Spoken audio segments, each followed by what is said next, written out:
दोस्तों, आज आपको इस एपिसोड में जनगणना के बारे में आपको बहुत महत्वपूर्ण सूचनाएं प्रेषित करने जा रहे हैं। इस जनगणना के महा एपिसोड में आप सभी छात्रों का स्वागत है। आज जो हम जनगणना का टॉपिक बताने जा रहे हैं ये बहुत महत्वपूर्ण है। सिविल सर्विसेज की परीक्षा से लेकर के हर परीक्षाओं में जनगणना से संबंधित प्रश्न आते हैं। तो आइए हम बात करते हैं जनगणना के बारे में। दोस्तों, किसी भी चीज को समझने के लिए सबसे पहले उसकी यथार्थता को समझना बहुत आवश्यक है। उसका महत्व, उसकी जरूरत, क्योंकि कोई भी चीज बिना जरूरत के नहीं। तो जनगणना की जरूरत क्या पड़ी? जनगणना का आधार क्या है? वास्तव में जनगणना का आधार दोस्तों जनसंख्या की संरचना है। जनसंख्या की संरचना यानी जनसंख्या का वो ढांचा जिससे हम ज्ञात करते हैं कि हमारी जनसंख्या में फला आयु वर्ग के लोग कितने हैं, लिंगानुपात क्या है, साक्षरता क्या है, जनघनत्व क्या है,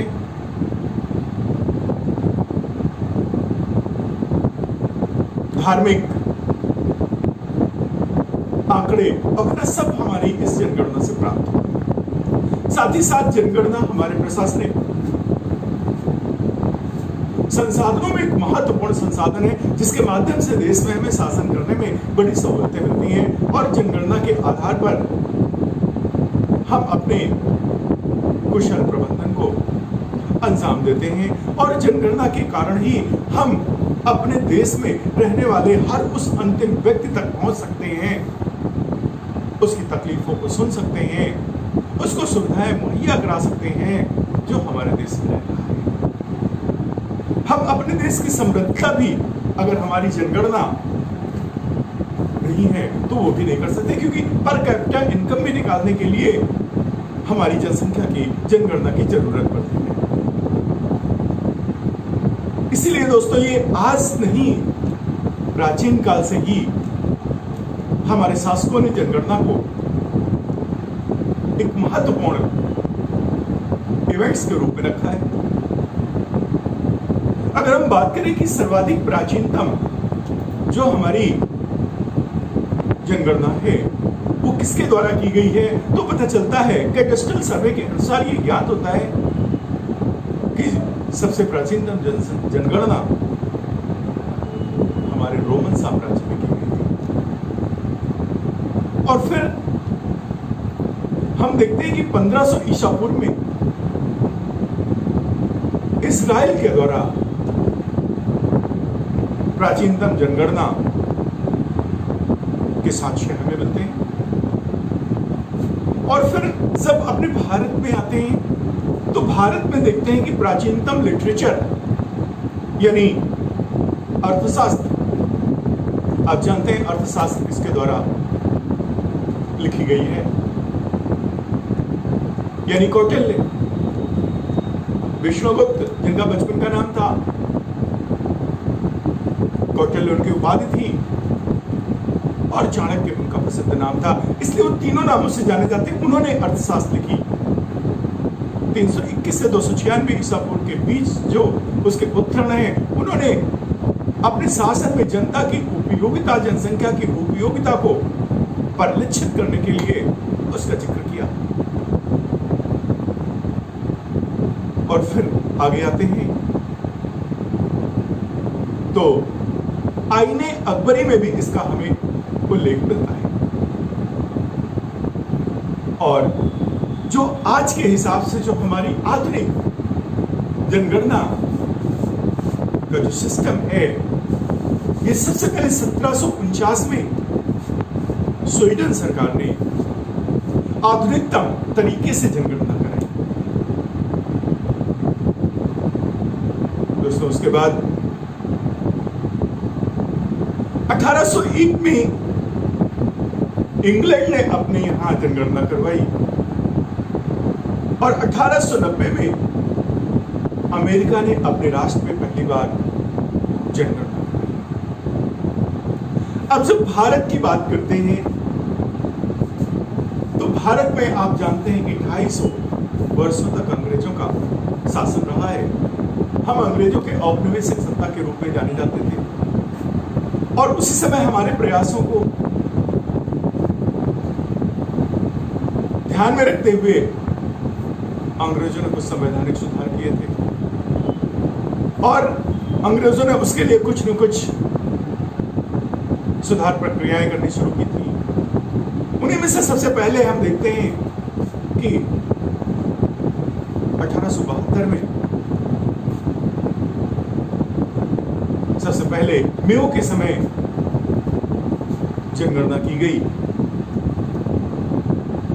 और उसके बाद 1881 में हमारी 10 की जनगणना प्रारंभ की गई और वो तब से लेकर के आज तक एक सतत प्रक्रिया के दौरान वो जनगणना चलती है। यानी जो आज हम बात कर रहे हैं 2011 की जनगणना के आंकड़ों की, दोस्तों ये 2011 की जनगणना हमारी 15वीं जनगणना है। 16वीं जनगणना का आगाज हो चुका है। अगले साल उसके आंकड़े पब्लिश होंगे, लेकिन जब तक 2021 की जनगणना के आंकड़े पब्लिश नहीं होते हैं तब तक हमारी हर होने वाली परीक्षा में 2011 की जनगणना के आंकड़े पूछे जाएंगे। दोस्तों, ये आपके सामने जो 2011 की जनगणना है, ये 15वीं जनगणना है। 16वीं जनगणना 2021 की होगी। लेकिन एक सोचने वाली बात यह है कि अब हमारा भारत स्वतंत्र हुआ था, उसके पहले और उसके बाद। अब जब इस दृष्टिकोण से प्रश्न पूछा जाएगा, आपसे प्रश्न अपेक्षित है कि स्वतंत्रता के बाद ये कौन सी जनगणना है, तो दोस्तों स्वतंत्रता के बाद ये 7वीं जनगणना है। यही नहीं, बहुत तरह के प्रश्न पूछे जाते हैं और जब आपसे ये कह दिया जाएगा कि 2000 यानी 21वीं सदी की ये कौन सी जनगणना थी, तो दोस्तों 21वीं सदी की कौन सी जनगणना होगी? दूसरी जनगणना। कहां? स्वतंत्र भारत की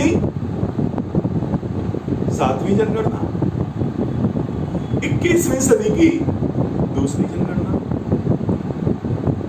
और कंप्लीट 15वीं जनगणना।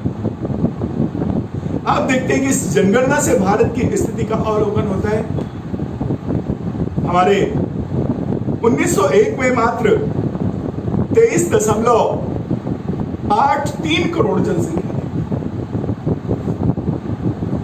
1901 में कितनी थी? 23.83 करोड़ जनसंख्या थी और वहीं 51 में 36.10 करोड़। कितनी थी? 36.10 करोड़ और वहीं 2001 में थी 102 करोड़ 0.87, यानी 102.87 करोड़ हमारी 2001 की जनगणना थी। और जब हम बात करते हैं 2011 की, तो वहां पर हो जाती है हमारी संख्या 121.01 करोड़, यानी 121.01 करोड़ हमारी 2011 का आंकड़ा है, सेंसस है। दोस्तों, और एक बहुत महत्वपूर्ण बात ये बताने जा रहे हैं अभी आंकड़ों से पहले, आंकड़े तो साथ में बता ही रहे हैं। ये जो हमारी 1901 से लेकर के अभी तक की जो हमारा जनसंख्या का जो रिकॉर्ड है, इन रिकॉर्डों को हम जनसंख्या की ग्रोथ के अनुसार 4 भागों में बांटते हैं। किस में बांटते हैं? 4। पहला भाग क्या है? स्थिर जनसंख्या। क्या है? स्थिर जनसंख्या, यानी 1901 से लेकर के 1921 यानी 2 दशकों तक हमारे देश की जनसंख्या स्थिर रही। क्या रही? स्थिर रही, यथावत रही, बढ़ी नहीं। ऐसा नहीं कि जन्म नहीं हो रहे थे, ऐसा नहीं कि मृत्यु नहीं हो रही थी। एक्चुअल में उस समय जन्म और मृत्यु के जो आंकड़े थे वो इक्वल थे, यानी जन्म भी बहुत ज्यादा भारी मात्रा में हो रहा है, जिसमें कोई शक नहीं है, क्योंकि जहां अशिक्षा होगी वहां हमारे फर्टिलाइजेशन अधिक होगी। परंतु कारण क्या था? हमारे पास जागरूकता नहीं थी, हमारे पास चिकित्सीय संसाधन नहीं थे, इसलिए जितने पैदा होते थे उतनी दर में खत्म हो जाते थे। तो क्या हुआ? स्थिर जनसंख्या। देन कम सेकेंड पोर्शन, यानी जो आपका सेकेंड भाग है, जनसंख्या में हल्की वृद्धि। जनसंख्या में हल्की वृद्धि होती है 1921 से। 1921 को इसीलिए क्या कहा गया है? विभाजक वर्ष की संज्ञा दी गई है, यानी वहां से विभाजन हो रहा है। 1901 और 1921 के बीच तो स्थिर था, कोई ग्रोथ नहीं थी। अब धीमी सी वृद्धि शुरू हो गई जनसंख्या में। 2021 से लेकर के 1951 तक जो ग्रोथ थी वो स्लोली थी। कैसी थी? स्लोली। लेकिन फिर आप देखते हैं कि 51 से लेकर के जो हमारा 1951 आता है, वहां तक हमारी संख्या, जनसंख्या तीव्र गति से बढ़ने लगती है। किससे बढ़ने लगती है? तीव्र गति से बढ़ने लगती है, और 71 तक तीव्र गति से बढ़ी, यानी तीसरा चरण हुआ जनसंख्या का तीव्र गति से बढ़ना। और फिर जो चौथा खंड है, जो चौथा काल है, वो हमारा 71 से शुरू होता है, जब मौका आता है जनसंख्या में गिरावट का। क्या आता है जनसंख्या में? गिरावट का। आपको पता है कि जो सबसे तीव्र जनसंख्या वृद्धि वाला जो दशक है वो कौन सा है? 61 से 71। जो हमारा जो सबसे ज्यादा जनसंख्या वाला जो दशक है, जो ग्रोथ रेट है जनसंख्या का, वो कौन सा माना जाता है? 61 से 71,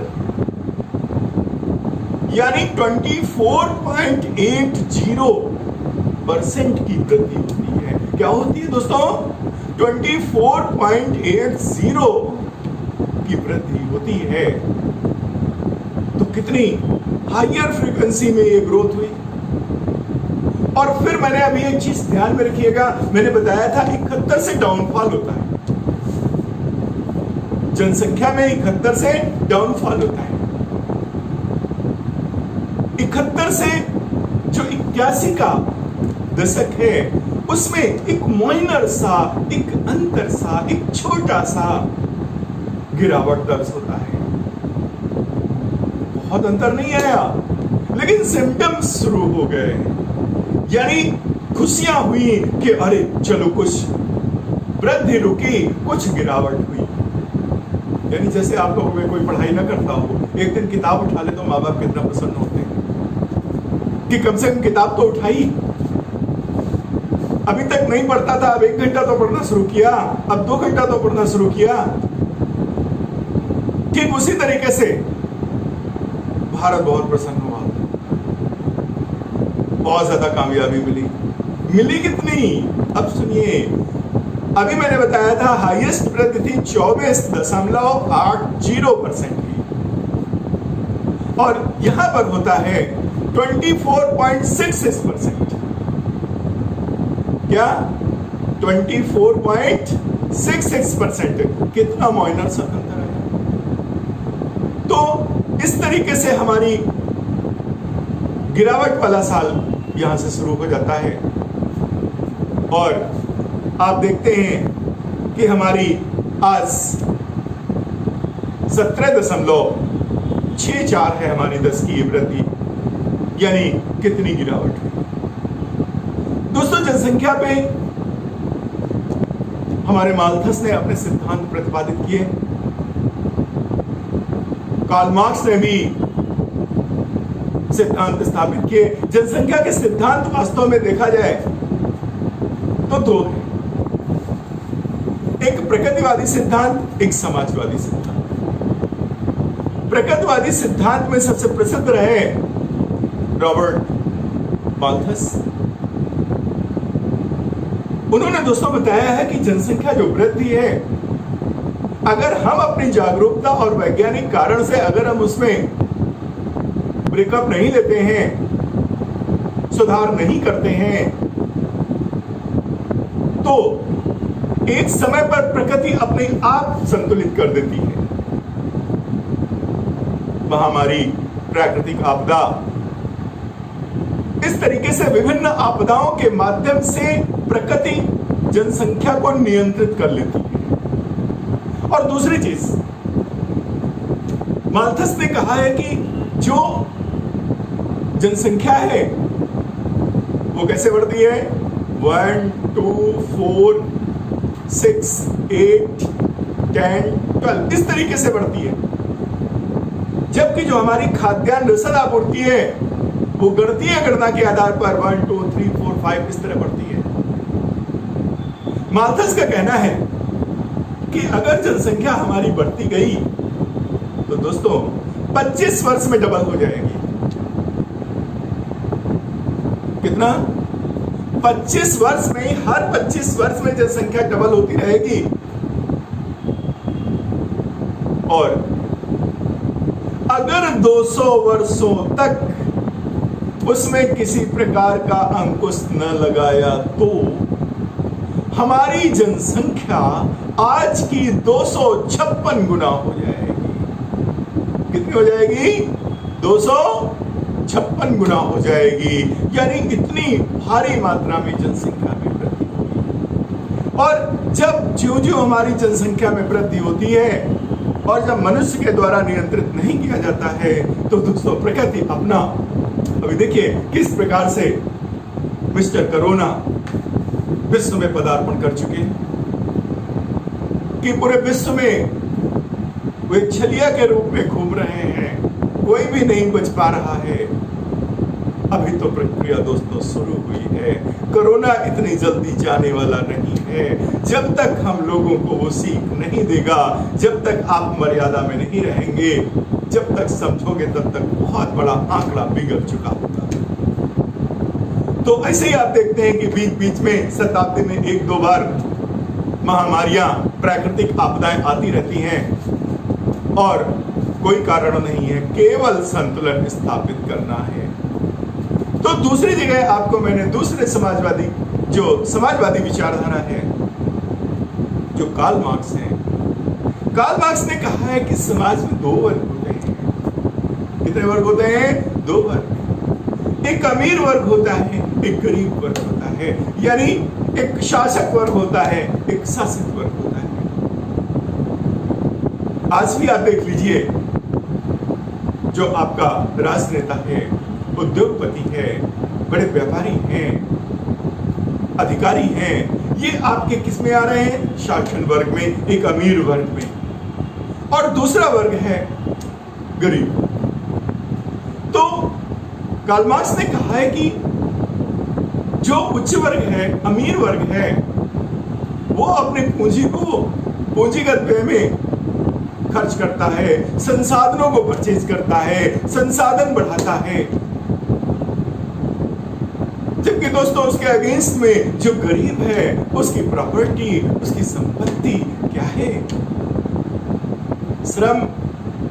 गरीब क्या करता है? श्रम। श्रम कैसे होगा? फर्टिलाइजेशन के माध्यम से, संख्या बढ़ाने से। परिवार में जितने लोग रहेंगे उतने लोग लेबर का काम करेंगे, उतना शारीरिक श्रम बेचेंगे, करेंगे, उसका मूल्य मिलेगा, ये विवर्धन होगा। आज भी आप देख लीजिए,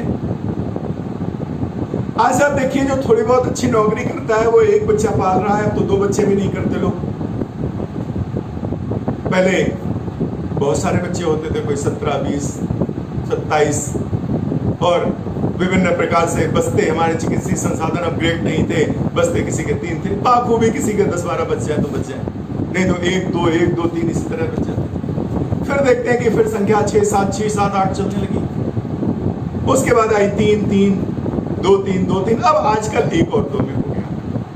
लेकिन 1 और 2 में वो लोग मिलेंगे जो समझदार मिलेंगे, एजुकेशनिस्ट मिलेंगे, संपन्न लोग मिलेंगे, वो कहेंगे कि नहीं 1 करना है। लेकिन जो गरीब आदमी है, जो सड़क पे अपना श्रम बेच रहा है, वो क्या करता है? हमारे 7 बच्चे हो जाएंगे, 7 जगह बैठेंगे, यानी वो थोड़ा थोड़ा कमा करके लाएंगे, ज्यादा हो जाएगा। तो यानी गरीब आदमी, उसके पास संपत्ति श्रम है, इसलिए वो अपनी जनसंख्या ज्यादा करता है, और इस तरीके से जनसंख्या का फैलाव होता है। जनसंख्या नियंत्रण बहुत जरूरी है। अगर जनसंख्या नियंत्रण रहा, अब आप देखिए, बढ़ती हुई जनसंख्या किसी देश में अभिशाप है तो कहीं वरदान है। आश्चर्य हो रहा होगा आपको कि बढ़ती हुई जनसंख्या वरदान कैसे हो सकती है? हो सकती है, दिमाग लगाइए। अगर बढ़ती हुई जनसंख्या भारत में अभिशाप है तो जापान में तो वरदान है, क्योंकि हमारे देश के प्राकृतिक संसाधनों का उपभोग तभी करेंगे जब आपके पास जन होंगे, आपके पास जनसंख्या होगी। आपके देश का विकास कहां से होगा? अतता नहीं होनी चाहिए, बहुल्यता नहीं होनी चाहिए। अपने यहां बहुलता है। अभी आंकड़े आने वाले हैं, अगले साल आंकड़े आने वाले हैं। अब आप देख लीजिएगा कि कम से कम हमारी जो जनगणना है वो 137 करोड़ तो क्रॉस करेगी। यानी हमारे यहां जितनी जनसंख्या वृद्धि होती है, वास्तव में देखा जाए तो उतनी तो संख्या खाली ब्राजील की है। यानी हम तो हर दशक में ब्राजील जैसे देश उत्पन्न करते हैं, ब्राजील जैसे देश का निर्माण करते हैं। 18 करोड़ के आसपास हमारी संख्या पिछले दशक में बढ़ी थी। तो हमारे ब्राजील की जनसंख्या कितनी है? वो भी तो उसी के आसपास है, करोड़ खानी तो कम है। तो इस तरीके से जनगणना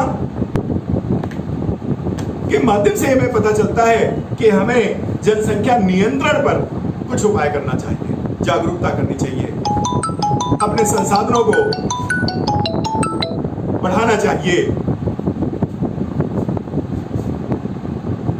तो इस प्रकार से जो हमारी जनगणना है बहुत महत्वपूर्ण है। अब आज हमारी जनगणना के माध्यम से पता चल रहा है कि भारत में लोगों की बसावट किस प्रकार से है। भारत में लोगों की साक्षरता किस प्रकार से है। जब हम भारत में लोगों की बसावट के बारे में, जमावट के बारे में, यानी घनत्व के बारे में जानते हैं तो पता चलता है कि भारत में 382 व्यक्ति पर वर्ग किलोमीटर निवास करता है। भारत में 382 व्यक्ति पर वर्ग किलोमीटर भारत में निवास करता है। भारत 17.5% जनसंख्या विश्व की अपने पास रखता है, जबकि देखा जाए तो क्षेत्रफल कितना रखता है। अचरज सा होगा, क्षेत्रफल वास्तव में 2.4% ही विश्व का भारत के पास है, लेकिन जनसंख्या का जमाव कितना रेशियो में बड़ा है। चीन के बाद दूसरा नंबर आता है हम लोगों का, और कहीं डिंग ना मारे, लेकिन इसमें डिंग जरूर मारते हैं कि शीघ्र चाइना को पछाड़ने वाले हैं। लेकिन दोस्तों ऐसा करने से लाभ नहीं होगा, हम पिछड़ते जाएंगे।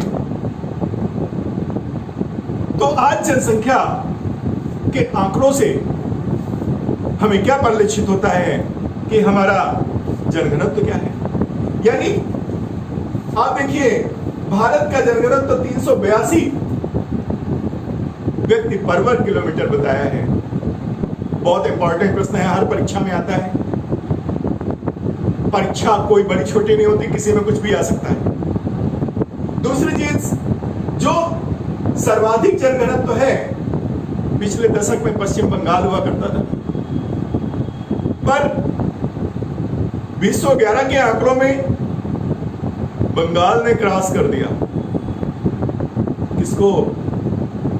पश्चिम बंगाल को। बिहार का कितना हो गया? 1102 हो गया।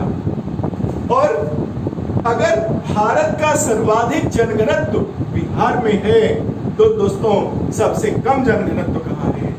सबसे कम जनघनत्व है अरुणाचल में, मात्र 17 है। मात्र क्या है? 17 है। और उसके बाद अगर हम बात करते हैं कि केंद्र शासित प्रदेश में सर्वाधिक जनघनत्व किसका है, तो हमारी दिल्ली है, राजधानी है। कितना? 11,297, 11,297। यानी कितने आदमी का जमाव हो गया? यानी 11,297 व्यक्ति पर वर्ग किलोमीटर। और अगर हम केंद्र शासित में प्रदेश की बात करें जहां सर्वाधिक कम है, तो वो है अंडमान निकोबार। वहां मात्र 47 व्यक्ति पर वर्ग किलोमीटर निवास करते हैं। दोस्तों इसके बाद आप देखते हैं साक्षरता। जो साक्षरता है, हमारे योजना आयोग के द्वारा डिफाइन किया गया था कि 7 साल से ऊपर का कोई भी व्यक्ति, कोई भी बच्चा व्यक्ति जो किसी हिंदी या किसी भी भाषा को पढ़ या लिख सकता हो, किसी भाषा को पढ़ या लिख सकता हो, उसे साक्षर माना जाएगा। जब ये थ्योरी है, तब जाकर के हमारी साक्षरता कितनी है? 74.04%। यानी 7 साल की एज वाला बच्चा या उसकी ऊपर वाला बच्चा जब किसी एक भाषा का ज्ञान रखता है, तो उसे साक्षर कहा जाता है। वो एजुकेशनिस्ट नहीं है। समझ, किसी भाषा में जानकारी रखना, वो है। तो बताइए कहां से भ्रष्टाचार जाएगा जब इस तरह की स्थिति होगी। और दूसरा, जो सर्वाधिक साक्षरता वाला राज्य अगर पूछा जाता, प्रश्न बहुत पूछा जाता है पेपर में, तो क्या आता है? केरल आता है। केरल का क्या है? 93.91%। केरल का क्या है 93.91%। और जब साक्षरता में सबसे कम, तो सबसे कम वाला कौन आ जाता है? बिहार। सबसे कम बिहार, यानी 63.82%। बिहार का कितना आया? 63.82%। और फिर आप देखते हैं केंद्र शासित प्रदेशों में सर्वाधिक साक्षर लक्षद्वीप। क्या आता है? लक्षद्वीप, यानी 92.2%। क्या आता है? 92.2% लक्षद्वीप केंद्र शासित है। और उसके बाद दादर नगर हवेली, क्या आता है? दादर नगर हवेली 77.65%, यानी 77.65%। दोस्तों, इसके बाद हम देखते हैं लिंगानुपात। लिंगानुपात यानी जो हमारा महिला पुरुष का रेशियो है, यह संतुलित नहीं होगा तो अराजकता फैल जाएगी। यानी प्रति व्यक्ति प्रति नारी का होना आवश्यक है। सृष्टि के सृजन का यही रूल है। और जब इसको विकृत करते हैं तो हमारे देश की स्थितियां खराब हो जाती हैं। इसीलिए इस पे हमें बहुत काम करना पड़ता है। और ये हमें आंकड़ों के माध्यम से जनगणना के समय ही पता चलता है कि कितने पुरुष हैं, कितनी महिलाएं। तो हमारे भारत में कितना है? 943, 943, 40 था, संशोधित होकर 943 है।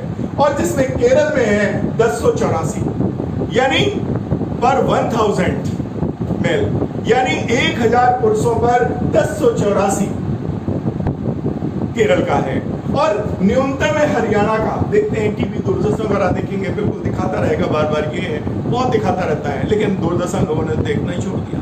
आपकी नेसेसरी सूचनाएं सब दूरदर्शन चैनल पे आती हैं, बाकी तो अपनी रेटिंग बढ़ाने के लिए, पीआरटी बढ़ाने के लिए पता नहीं क्या क्या दिखाते रहते हैं। ठीक है, तो हरियाणा है 877, यानी 877 महिलाएं हैं 1000 पुरुषों पर। बताइए क्यों अराजकता नहीं होगी?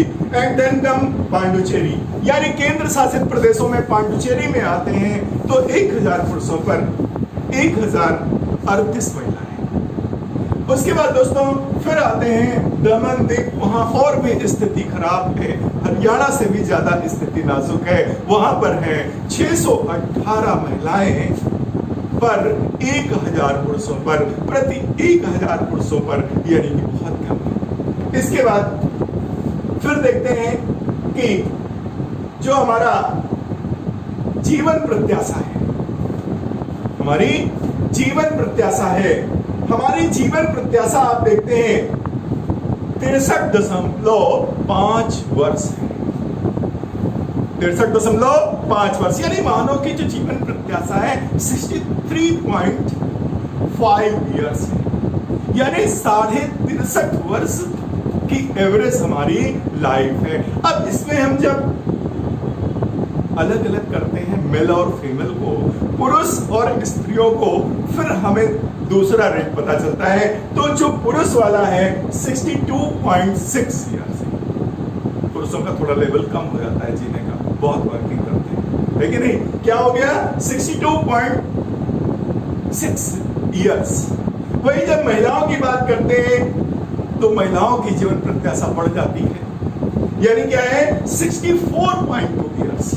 यानी इस तरीके से हमारी जीवन प्रत्याशा, हमारी जनगणना 2011 के अनुसार इस प्रकार से हो रही है। फिर जब हम देखते हैं जन्म दर, सर्वाधिक शिशु मृत्यु दर वाला राज्य, जब सर्वाधिक शिशु मृत्यु दर वाला राज्य आता है तो एमपी, यानी 72 बच्चों की शिशु मृत्यु दर होती है प्रति 1000 बच्चों। और दूसरा शिशु मृत्यु दर वाला न्यूनतम, यानी मणिपुर कितना है? 12 प्रति 1000 शिशु। इसी तरीके से जो हमारा जनसंख्या जनदर है 22.5 ये है जन्म मृत्यु दर, जन्म के समय जो मृत्यु हो रही है, यानी 22.5%, और जो बालकों की हो रही है वो है 7.3। जो बालक हमारी मृत्यु दर है, शिशु मृत्यु दर में बाल में आ जाएंगे, उसमें बच्चों का है 49 और जो बच्चियों का है 52%। इस प्रकार से आप देखते हैं कि जो हमारे ये आंकड़े चल रहे थे, इसमें कभी कभी आप लोगों से प्रश्न पूछ दिए जाते हैं कि असेंडिंग और डिसेंडिंग ऑर्डर से। अब सर्वाधिक लिंगानुपात जैसे मैंने बताया कि केरल का है 1084 और सेकंड नंबर में है तमिलनाडु।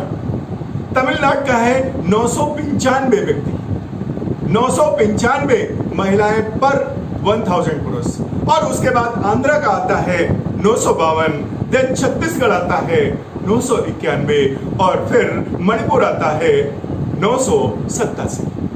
ये आपके हो गए सर्वाधिक लिंगानुपात असेंडिंग ऑर्डर में। और लिंगानुपात न्यूनतम में सबसे पहले आपका मैंने बताया था वो हरियाणा कोटेड कर लीजिए 877, और फिर आएगा जम्मू कश्मीर 883, और फिर सिक्किम 889, फिर पंजाब 893, और फिर अपना प्रदेश यानी यूपी उत्तर प्रदेश आ जाएगा 908। इसी तरीके से जब साक्षरता की बात करेंगे वहां भी असेंडिंग डिसेंडिंग ऑर्डर में पूछ लिए जाते हैं। तो सर्वाधिक साक्षर राज्य मैंने बताया था केरल 93.91%, वही मिजोरम आपके सेकंड बाउंड्री लाइन पे होगा 91.58%। क्या होगा 91.58%, और फिर त्रिपुरा आ जाएगा 87.75%, फिर गोवा आ जाएगा 87.40%, और फिर हिमाचल आ जाएगा 83.78%। अब आएगा साक्षरता में न्यूनतम, सबसे न्यूनतम मैंने बताया था बिहार 63.82%, और फिर अरुणाचल 66.9%, फिर राजस्थान 67.06%, और फिर झारखंड 67.63%, और फिर आंध्रा 67.66%। इस तरीके से ये आपका आ गया साक्षरता में। जब जनघनत्व की बात आती है तो जनघनत्व के बारे में देख लीजिए। सबसे पहले मैंने बताया था कि भारत का जो जनघनत्व है 382 प्रति वर्ग किलोमीटर, लेकिन जब हमारी किसी स्टेट की बात आएगी सर्वाधिक, तो वहां पर नंबर आता है किसका? बिहार का 1102। मैंने ये भी बताया था कि पिछले दशक में पश्चिम बंगाल था, it means Paschim Bengal second number पे होगा और है, यानी 1029 है प्रति वर्ग किलोमीटर, और फिर केरल में है 859, देन यूपी है 828, और फिर हरियाणा है 573।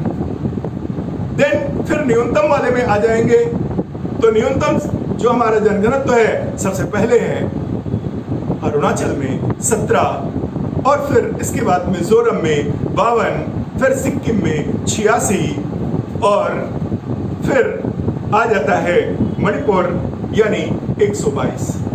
इस तरीके से आप देखते हैं कि हमारे जनगणना के आंकड़े मैंने उस हिसाब से बताए हैं जिससे कि आपको परीक्षा में किसी प्रकार का कोई भी प्रश्न वांछित हो, लेकिन आपका उत्तर आपके तर्कस में हो।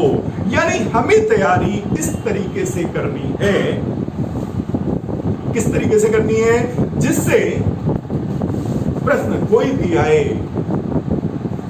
मेरे तर्कस में उसका तीर जरूर होना चाहिए। हर प्रश्न का जवाब हमारे इस माइंड में होना चाहिए।